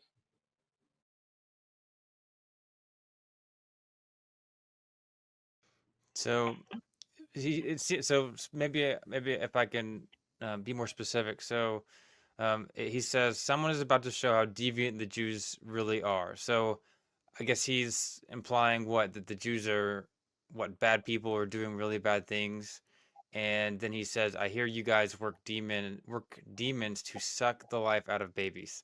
So like, whether he's being sarcastic or just being weird, I don't understand how this is even like a joke. But um or unless if he actually thinks he's like actually believes like there are Jews that are trying to suck the life out of babies. Either way, he thinks really negatively of I Jews. think he thinks Do you think really that, or is negatively this a of total the joke to monists. you? What do you Like, so think? I don't, but for whatever reason, he never really criticizes Islam that much, which I think is kind of interesting. But he focuses exclusively, for the most part, on, I mean, like, given, there's elements of it, but like, he really just focuses on Christianity and on Judaism. But the thing is, with Christianity, there isn't this dark history of Christians being accused of worshiping demons and of sacrificing children. There is that dark history. And, well, actually, and see this interesting thing. Even though some of these accusations did precede that, a lot of the anti-Jewish, like, blood libels actually started off as like connected with Christian Jews before there was a distinction, because of like misperceptions about the host and the communion wine, and basically this idea of cannibalism and drinking blood. And so then later, when the Romans, they're like, oh, look at these Christians, but they didn't say look at these Christians. They saw it as a group of of Jews, because it was Jews at the time. And then was it? So then, when Rome becomes Christian, all of a sudden they can't say, "Oh, look at those Christians drinking baby blood," because they're like, "We're the Christians who would be drinking baby blood." So they have to switch it to the Jews. And by this time, there's been a separation between Judaism and Christianity, and so that distinction makes a difference. And so with that, like, yes, there is a history that, like, at one point Christians were accused of, cannibalism and drinking blood, but it didn't stick with Christianity like it did with Judaism, and that's primarily because of Christianity needing to offload that old stereotype off onto someone. And so with that, like, basically Ammon is on one hand giving credibility to that, and like on one hand I thought he was being sarcastic, or he was just trying to be funny. But then later on, when he does teach about this stuff, and he implies, oh well, it's not like just the Jews were doing it; they actually copied it from the Greeks or whatever. But he does imply this type of thing. But like, obviously his issue with this wouldn't be the demons, because he literally talks about summoning demons, himself. He doesn't have an issue with that. So it's more so just this idea of like I don't know whether he has this idea of like trying to convince people that this is what the Jews were actually doing, in order to convince them that this is what the Christians were actually doing, in order to convince. I don't know, because there's only so much you can try to understand about someone who has a very, like, again, I'm not going to try to diagnose anyone, because I'm just not going to, and also I'm not qualified. But all I'm going to say is this is something that comes out of the makings of a warped mind, and I'm not going to try to understand it any more than I already have.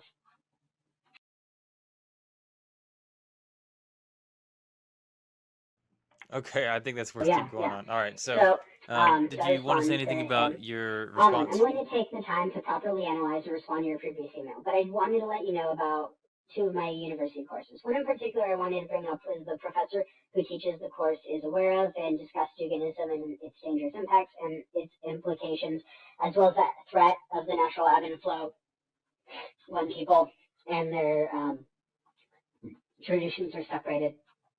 They will call out to an abyss and grasp onto anything, granting them answers.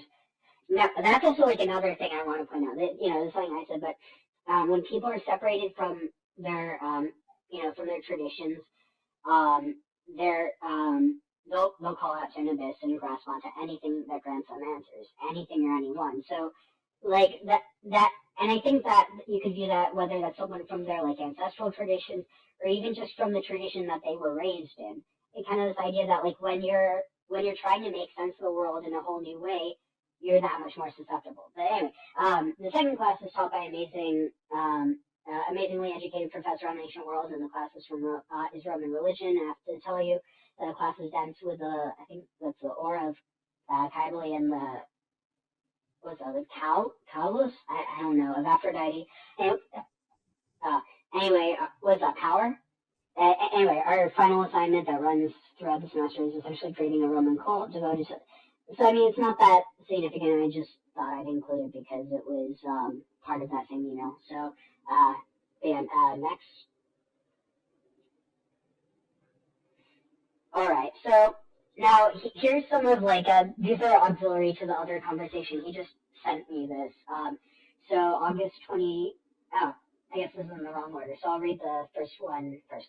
So August 20th. We should Zoom sometime. Was reading this morning about Christian anti-Semite insurrectionists promoting old-style KKK in Alabama, bunch of Trumpists. Bet you Kushner gets whacked for ratting out the boss to the feds.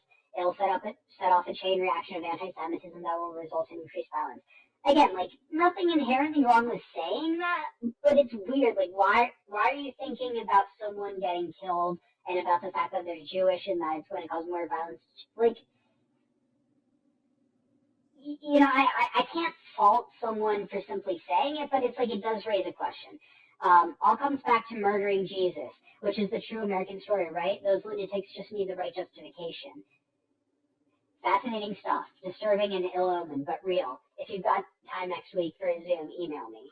And then you emailed me the next day saying, I got my first email from a white nationalist. He was quick to point out the problems of YouTube, quote-unquote YouTube, and the happy rise of Nazis. I see why you're studying these groups. So, there was nothing too weird in that one, but next one. So here I responded. This was a response to his, the other email that he had sent. Ammon, sorry, this is my response to him. Ammon, yeah? Oh, apologies. I'll just read the one on the right. Ammon, I'm definitely down to talk sometime soon. The best days for me are most likely, I'll just read the important stuff. Skipping to, okay. Basically, what I've come to realize is that regardless of whether Jews actually are worshiping a form of Saturn or not, through the synchronization of Yahweh as he appears in sum total, anti-Semites will make that claim because they wish to slander Jews as baby eaters and demonic via the Satan/Saturn similarity in sounds. Oh, that's funny, kind of got conscience went out there. Ultimately, we need to renormalize paganism before white nationalists and esoteric fascists get their claws into it. And we need to renormalize Saturn and Bacchus and Kybele. Otherwise, radical Christianity will win. It's only in diversity that religion can truly thrive. Look forward to brainstorming. So also I want to specify, my issue isn't Christianity. I'm talking about radical Christianity, the type of people who, are deist cult, they want to make Christianity the worldwide religion and everybody else has. So just want to specify that. But so that was my response. I think that kind of sums up how, my response. I'm not anti really anything that he was teaching besides the really problematic stuff. I don't have an issue with paganism. I don't have an issue with Satanism. My issue is with specific, well, we'll get to in a moment, but next. Okay. So now here's him asking me my thoughts. Well, I'll just read it. I'm curious about your opinion on Gnostic Informant's interview with Jason Reza Giorgiani. He's a Nazi, straight up, and he's close with Prometheus, but his Greek is amateur and he's off by 180 degrees. Amen. So then this is me to him. Just started watching the interview and looked him up. He has some really odd connections to various ideologues, like you said, but what particularly stood out to me was this. He's predicted that something about the first and greatest white genocide. He has predicted that Muslim citizens and immigrants will be deported from Europe by 2050 and stated that such deportations would follow from continued ill-advised policies regarding mass migration in Europe. According to Harrison Fluss and Landon Frim, writing in Jacobin, Giorgiani has attracted negative attention due to his promotion of various fringe theories popular amongst white nationalists and conspiracy theorists. Giorgiani's writings, political activities, speeches, and media appearances have drawn charges of anti-Semitism and Islamophobia. In one instance, he suggested that Yahweh and Allah were actually space aliens who enslaved their believers and tricked them into committing genocide. He has openly characterized certain certain high-ranking Nazi officials as akin to Supermen with psychic powers. While Giorgiani has vehemently denied the charges of bigotry leveled against him, his public statements do make you wonder. So then my words again. I'd like to hear more about your thoughts on him because he's new to me. So Ammon responds, my thoughts. A Nazi is a Nazi is a Nazi, which I think is very true.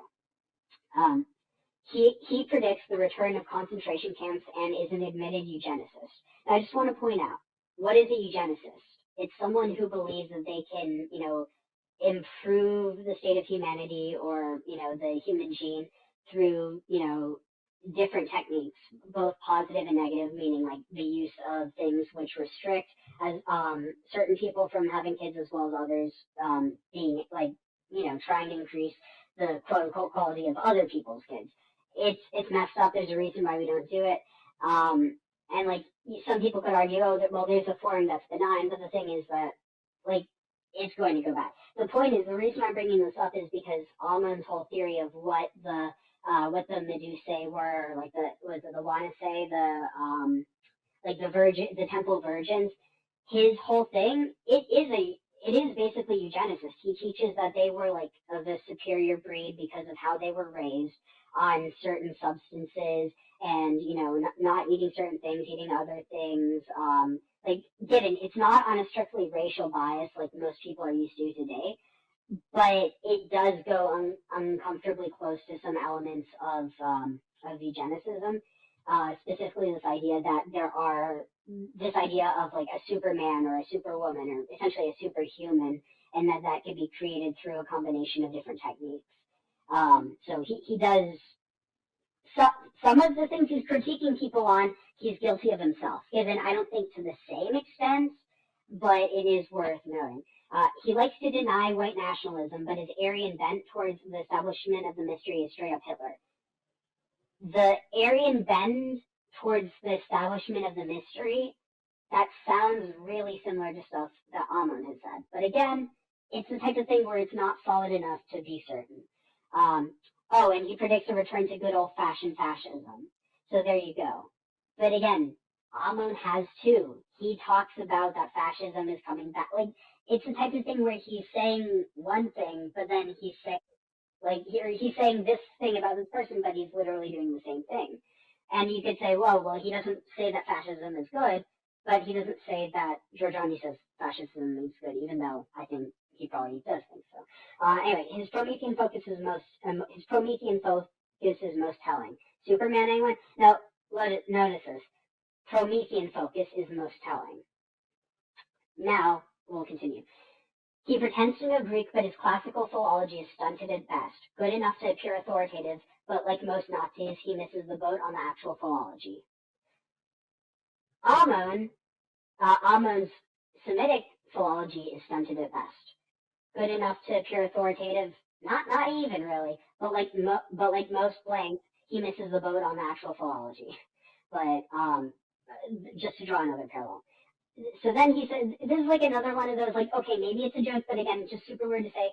I propose Neil creates a show called Gnostic Nazi, in which he looks at Mein Kampf and the Hail Trump stuff.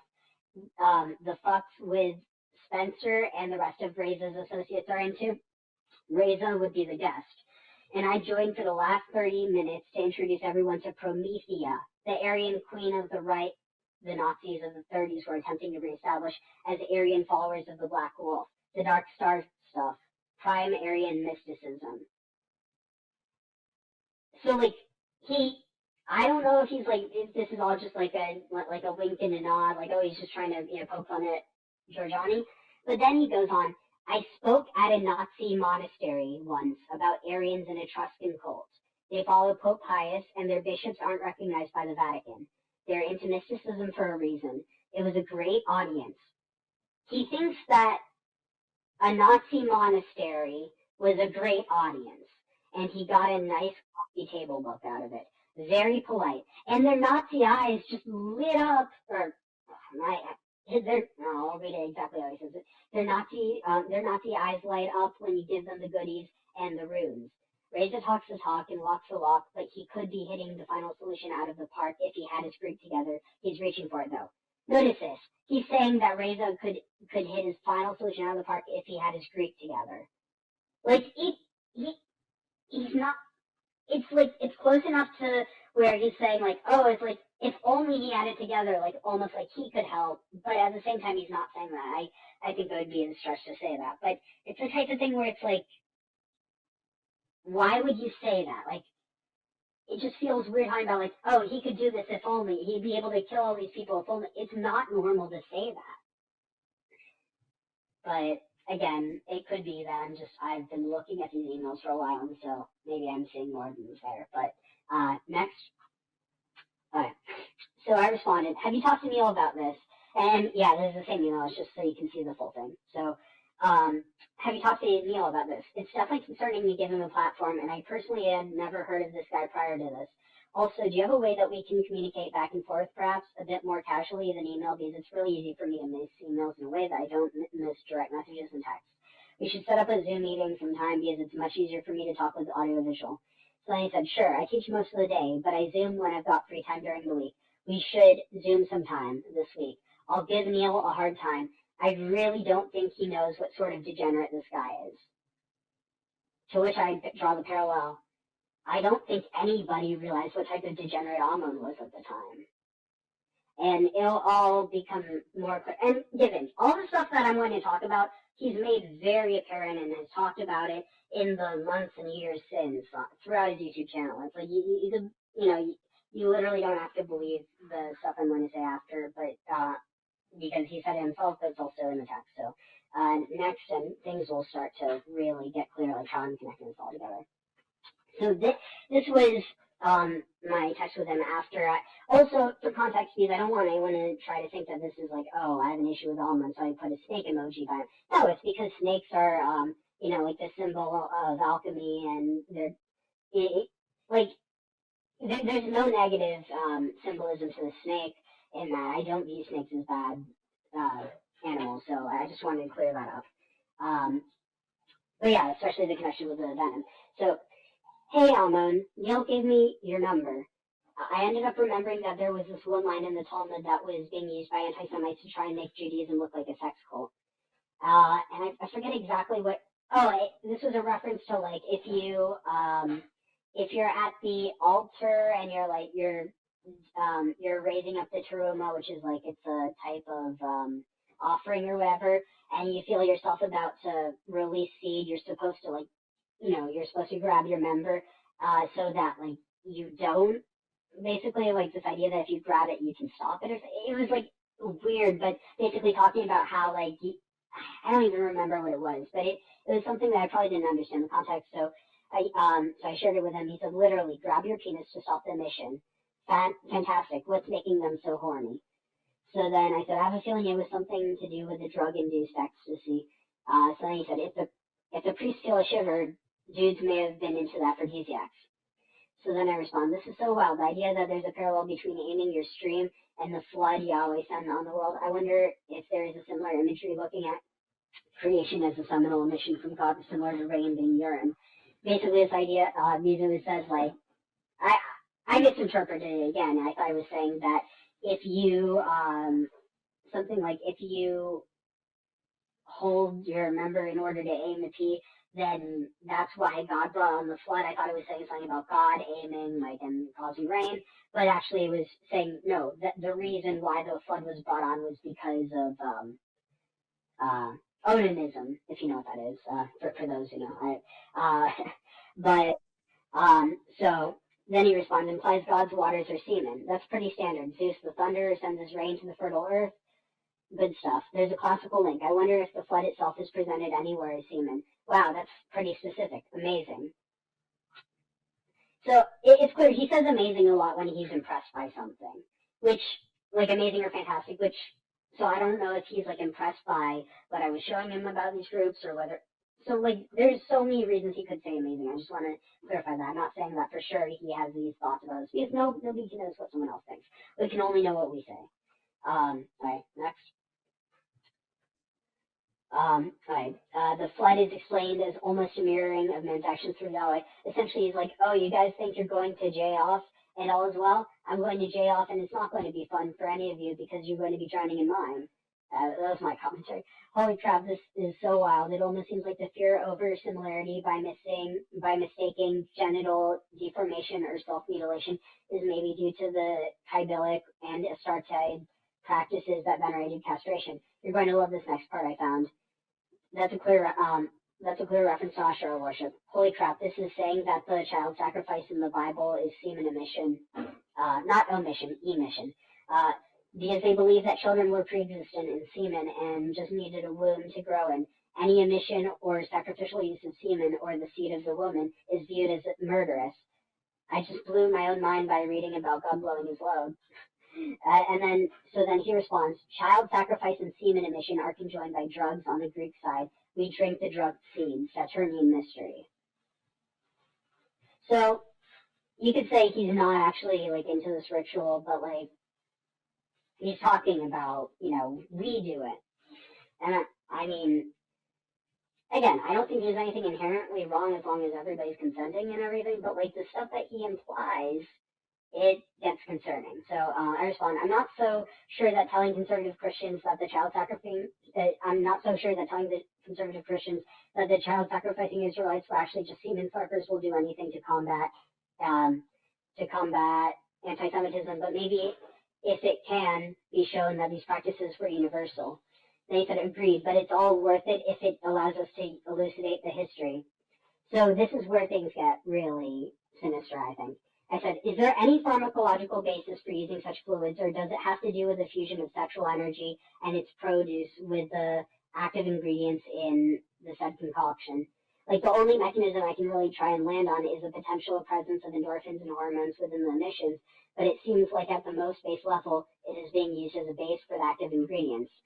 So then he says, there's an antidote for viper venom that comes from boy ejaculate and pre-pubertal breasts. I asked a professor of venoms why. Probably antibodies. So, I just skipped over this because it's the type of thing you have to ignore it in order to not think, like, who the heck am I talking to? So I said, the thing that sucks about proving this stuff is that it's impossible to ethically reconstruct it. So it's all theoretical. Not for long. Clinical applications are a possible avenue. So then I said, how do you figure? The only way I can see it being proven is in animal models. So he responds, if you want the Aryan mystery, you need the Aryan priestess's body for production of the communion. He's the one who's talking about the Aryan mystery. He's not joking now. This is what he's talking about. This is his shtick. And I don't know how I didn't see it more clearly. So he's saying, if you want the mystery, you need the priestess's body for the production of the communion. And then he goes on to say, I suspect the anti-cancer properties will be the way to rediscover the power of the snake on the pole. He's telling people that there's a possibility to cure cancer with this mystery. This is what I was talking about before. If someone's desperate enough, if they believe enough, would they be willing to do something horrible enough in order to save their own life? And again, it's the type of thing, it's like, it's such an absurd situation, but this whole thing is. And he's been talking about this stuff out loud for a long time, and there's people who are, running defense are saying, oh, well, he's not serious about this, or, oh, he's not everybody would be consenting, but the thing is, he literally lays it out that according to his understanding of the mystery, it requires someone who, within our understanding of society, cannot consent.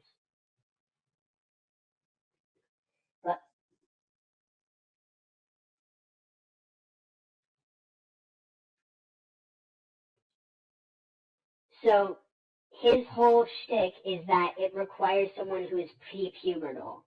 That once they hit puberty, that, like, once they hit puberty, if they haven't gone through this transition already, their body won't be able to produce it. And so it's all about training someone up from a young age and making sure that their body's able to produce it.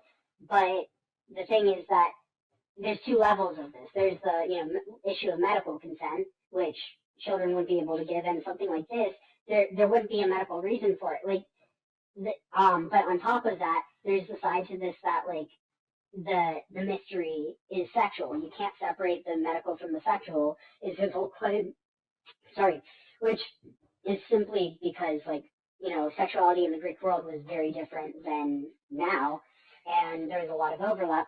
But basically, there's in our society, in order to bring about this communion, this mystery communion, he would have to break laws. There would have to be, someone who is basically from before they were even really aware, they would be having to be raised up in this tradition, and then their body would be used basically as a factory for drugs. And the thing is that, like, there's cases of people doing really wild things, and whether it's because they were delusional or because they were on drugs, like, there's different reasons that people do things. But the point is that, like, people might think this is just so far afield and this would never happen, but it could. And that's why even one person suggesting this publicly and having a platform and saying that there's this anti-cancer cure and you'll be able to be, spiritually in tune with the gods. Like, it's basically, it's like what the QAnon people believe about adrenochrome. He's basically trying to sell to people the idea of as a good thing. Like, hey, we just like his issue isn't with children being used in the process. His issue is with money being made off of it, because he believes that it's so sacred that money profanes it. Not anything to do with the abuse of children. All right, next one. All right, so this is where it gets so clear. I said, I guess if you could find the mechanism, you could try and synthesize it ex vivo, or basically outside of a living body, so that it doesn't require the use of those unable to consent. But I also fear that if this was proven to work, that certain cartels and international crime rings would try and produce it using the people they already traffic. So then he said, where is the fun in that? Where's the fun in trying to synthesize it outside of the body? Where's the fun in trying to use someone, or where's the fun in not using someone that can't consent? Like, that's dark. And you could say this is a joke, but I think this is one of the darkest jokes that, if these are jokes, he would have made. Like, whether this is serious or a joke, this is really disturbing. To say, where's the fun in doing something that doesn't require the harming of human beings?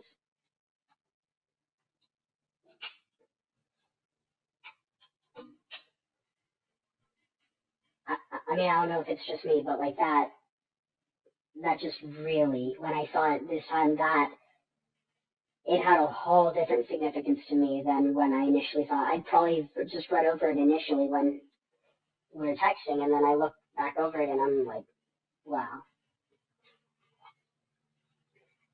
So then I respond to him because, I mean, I don't know how to respond to that. I say, do you think this is the seed of truth at the center of the BS-ery that is QAnon? He said, BS-ery, that's a fantastic creation. Love it almost as much as effery. Slightly different connotation. So I said, creating such a horrific perception of what the elites do to stay healthy, while simultaneously trying to move the Overton window to make child marriage acceptable under the premise that at least the children aren't being killed, essentially creating such a horrific perception, essentially normalizing for themselves what they demonize for others. And notice this, the same way that QAnon demonizes child sex abuse by elites, but they normalize child marriage, like insofar as like, oh well, someone should be able to marry a child if their parents, give consent, and like because that actually is a stream of thought in parts of the far right. Basically, that same way that it's okay in this situation but not in this, even though in one case it's not real, in the other case it is. In that same way, Ammon is basically trying to imply that children are being abused by the Catholics. That's not okay. It's got to stop. But we need to bring about the mystery communion, and it might require the use of some children. But you know what? It's for the mystery, so it's okay, and it's not a corrupted mystery. That's the parallel that I'm drawing there. So then he says QAnon is real. Ask any hillbilly from Tennessee with a church. Now that clearly is a joke, because he doesn't actually think that it's real just because just any hillbilly from Tennessee with a church believes it. But so I laugh, but I say LOL. Then he said, Neil should do a show about QAnon and Mein Kampf. Then I respond, the more I've learned, the more I'm convinced that QAnon was an attempt to copy Christian messages about fighting the powers that be, powers in high places, save the children, Herod's slaughter of the innocents, where we go when we go all comes from God and will return to God. So drawing parallels between that. Next. Let's see. There's honestly not a whole lot separating QAnon beliefs from older Christian ones. They've just been updated for modernity and injected into the newest sphere that is the internet. So then he said, Amen. Bunch of baby Jewish Satanists who are causing all the problems, medieval shit bra. Now there, again, I think he's probably joking, but so then I said, and 17 is the number that the Q-nuts are obsessed with. I forgot why I said that, but so he said, so why do they gravitate to Nazism? QAnon. Is it just that nationalism feels so good? Again, a weird thing to say, but I like why not say, is it just that they're brainwashed? But why would you say that nationalism feels good? Again, I think this is maybe a bit more nitpicky than not, but I said it's because people are co-opting the messaging of anti-corruption and anti-child abuse to be fundamentally anti-democracy and anti-Jewish. So then he responded, my German instructor in high school lived through World War II. She said the rallies were awe-inspiring. I guess everyone likes to band together to save the children from democracy and Jews. It's too bad it fits the evangelical apocalyptic plan so perfectly. And then I just started saying something else, but it wasn't really that significant. So I think that is at the end. So yeah, I mean, it's a lot to take in, and it's not like any of these things in and of themselves are that damning, but in conjunction with everything he's done in the past 2 years and all the claims being made that, oh, he doesn't believe this, or oh, he's not doing this, and you can see that it's demonstrated here. I don't know you could, outright say that you see here he plans to start a cult, but you can see that he's talking about knowing how to manipulate people, how to twist perception, how to harness belief and faith on the basis of initiation, literally using initiation. And you could say, oh, well, his satanic initiations aren't real satanic initiations, but are you going to say they're not real initiations? And if you are, then you're going against what Ammon's saying. So it's a type of thing where, again, I don't think that he's the devil. I think he's just a man, but I think that he has been given a platform by a lot of people who maybe shouldn't have, and as a result, he's grown a significant following. And I think what is possibly more concerning than anything is that as, there's about to be a switch in the political atmosphere in the U.S., Ammon is potentially a risk of inflating the perceptions of groups like QAnon or even less radical groups, because, the truth is that Ammon is essentially espousing an adrenochrome type belief system that, and the thing is that you already have a scary population, a scary percentage of the population that believes that thing exists, and now Ammon is potentially legitimizing their fears while also knowing what he's doing is going to impact many marginalized and vulnerable communities that he's not even a part of. And to him, it almost seems like it's all a joke. at best, and at worst, it sounds like he actually is like getting off on this, or like he's interested in this, he's enjoying it. And again, I don't know what's worse. If you think this is all just funny, haha, laughing at it, has no effect on me, or whether you're doing this deliberately. I think they're both really evil, truthfully.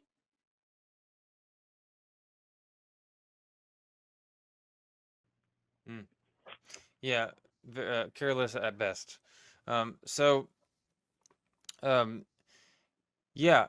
So if you could just summarize in just a couple of minutes, what you wanted people to get out of this. I know you've kind of repeated a few times, but just I think make the point probably the clear. biggest takeaway Could is you do that, that real quick here? well, I mean, even just using his own words, Ammon is not a Semitic scholar. That is not his wheelhouse, and as he used to say, he doesn't talk smack in areas he doesn't know anything about. But he does.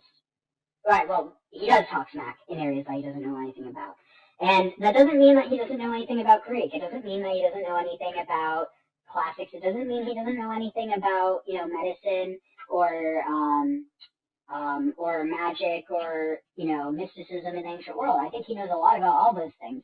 I think that's part of why he's able to draw so many people in. I know that's why he drew me in. And frankly, I don't think that I would have, left of my own volition. I think that the only reason I started to, be able to see things from this new perspective was because that other perspective was forced, because I was no longer on the inside. And, some people, they might say I'm bitter, but I'm really not. If I was bitter at any point, it wasn't why I got kicked out. But in hindsight, I think that it's important that I did, because otherwise I don't know that I would have seen this perspective. And but more importantly, I think that it really needs to be stated, Ammon is a brilliant scholar, but brilliance isn't, brilliance in and of itself needs to be tempered with humility, with honesty, with modesty, with a drive to learn, not just to try and prove what one already thinks. And with that, I don't think that people should harass Ammon. I don't think that people should harass his followers. That, people should just realize that Ammon does have an agenda, and he's not being, completely honest about it.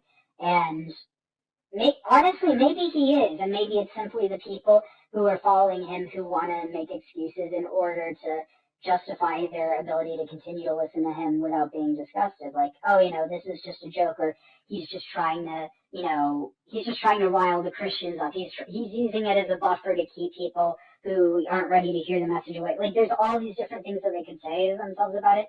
But I think more than anything, if someone tells you who they are, especially if they tell you over and over and over and over again, that's probably who they are. And it's not all of who they are, but if you're continuously trying to find ways to dismiss the literal definition, the literal meaning of what he is saying, then there might be an issue with what he's saying, because if you can't accept what he's saying word for word, straight up, and that he means that literally, then why are you listening to him?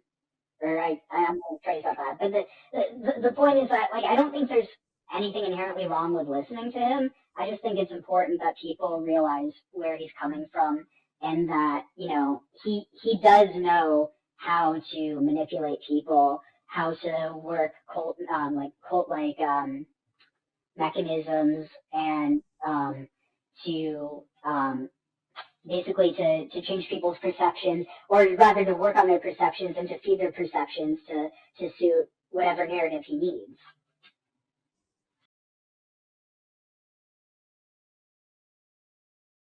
Yeah. Yeah, thank you so much for explaining that. So made it real simple. So I heard that he feels he is confident enough to basically convince cult members, essentially, or uh, you know, people that believe wild things to do whatever he thinks that they can do. He has admitted to, I guess, essentially being okay with uh, some type of pederasty, um, and a lot of other really Yeah, wild things that we I talked about mean, today. honestly, I don't remember a whole lot because the whole time period was kind of, it was really rough and rocky. But what I do remember is that I saw some friends in the group, and they let me know that like there was a lot of people who were mocking me and who were criticizing me for getting kicked out and for like even though the reason I got kicked out was because I wouldn't. So this was when they were transitioning from more of like a study group type thing into they also started like a bit of an order, like what someone would officially call like a cult, as opposed to just people doing cult like stuff. But again, I don't think there's anything inherently wrong with cults. That's part of why like I was willing to be kind of a part of it. But the thing is that it wasn't about learning. It was about, or I mean, it wasn't only about learning. It was specifically like Ammon was basically taking over as a sycophant, or not sycophant, but a psychopomp, as like a ritual leader of the group or whatever, even if it was unofficially. And he was telling people to do these initiations that a lot of people didn't feel comfortable doing, and including stuff like he managed to, I wouldn't say like blackmail, because it wasn't blackmail, but like he pressured people, two people into appearing on his stream for a satanic fight night, where both of them were dressed up in drag, which again, nothing wrong with that, but it was a pressure that was being put on people in order to be part of this inner circle. And that's something that I wasn't going to do, and I know a lot of other people weren't as well, including Neil wasn't willing to do that, but Alma gave him a hard time about that. And basically anyone who kind of went back against what Ammon wanted, there was a group of people who, even though I don't think it was directed, they'd hear that something happened, and so they'd kind of go and they'd message someone, or they'd be like, I don't know if it was quite harassment, but it was, like, they wouldn't leave people alone, whether it was to someone's face or behind their back. Like, even after someone left, there was discussion about them, mocking of them in private chats. And at the end of the day, I'm glad that I was able to see that it was a toxic environment. And even though I didn't choose to leave of my own volition, I'm glad that I did.